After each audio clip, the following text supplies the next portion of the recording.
জুলাই আন্দোলনে হত্যা মামলায় যাত্রাবাড়ী থানার সাবেক ওসি আবুল হাসানকে আন্তর্জাতিক অপরাধ ট্রাইব্যুনালে হাজির করা হয়েছে। এ নিয়ে বিস্তারিত জানাতে যোগ দিচ্ছেন আমাদের সহকর্মী জাহিদুল বাশার। আবুল হাসানের বিরুদ্ধে কি কি অভিযোগ আনা হচ্ছে, রাষ্ট্রপক্ষ কি বলছে এ নিয়ে?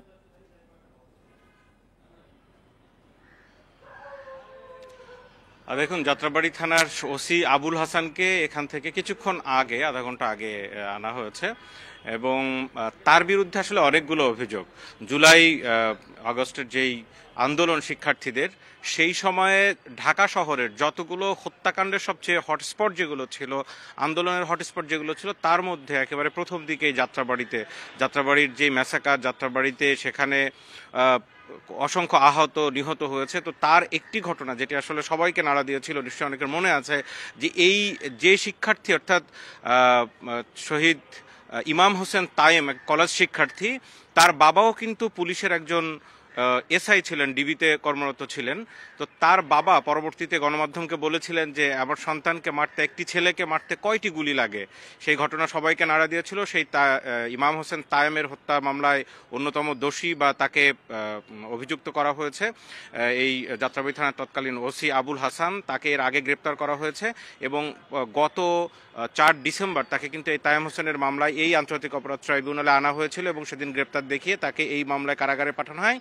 সেদিন নির্দেশ দেওয়া হয়েছিল আজকে আবার হাজির করার জন্য। আমি যদি একটু দেখাই, আমার ঠিক বাম পাশে এখানে যেই ট্রাইব্যুনালের যেই টিন শেড ভবনটি দেখা যাচ্ছে, কিছুক্ষণ আগে এর ভেতরেই এখন আছে, এখানেই যে গারদখানা, এখানে রাখা হয়েছে তাকে। একটু পরেই ট্রাইব্যুনালের মূল আদালত যখন বসবে সেখানে তাকে নেওয়া হবে। আবুল হোসেনের বিরুদ্ধে আরও অনেক অভিযোগ রয়েছে। বিশেষ করে তায়েম হোসেনের যেটি বলা হচ্ছে, 20 জুলাই অর্থাৎ আন্দোলনের সময় 20 জুলাই বিকেলবেলা ইমাম হোসেন তায়েম সে তার বন্ধুর সাথে কিন্তু চা খেতে বেরিয়েছিল।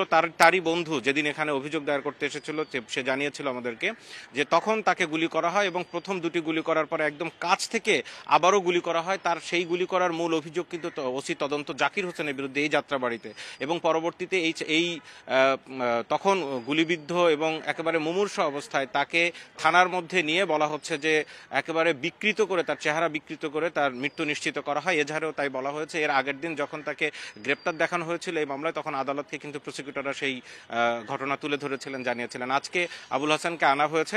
একটি বিষয় বলা দরকার যে পুলিশের অনেক কর্মকর্তা এখনো যাদের বিরুদ্ধে আন্তর্জাতিক অপরাধ ট্রাইব্যুনালের গ্রেপ্তারি পরোয়ানা জারি রয়েছে, যারা এই মুহূর্তে কিন্তু বিভিন্ন জায়গায় চাকরিরত আছেন, তাদের নাম প্রকাশ করা হচ্ছে না। যে কোনো সময় এরকম আরো অনেককেই কিন্তু গ্রেপ্তার করে এখানে আনা হবে, তেমনটি ধারণা দিচ্ছেন। তো কিছুক্ষণের মধ্যে আদালত বসবে এবং আদালতে তার বিরুদ্ধে কি এখন পর্যন্ত আরো কি তদন্তে কি উঠে এসেছে সেই বিষয়গুলো জানা যাবে।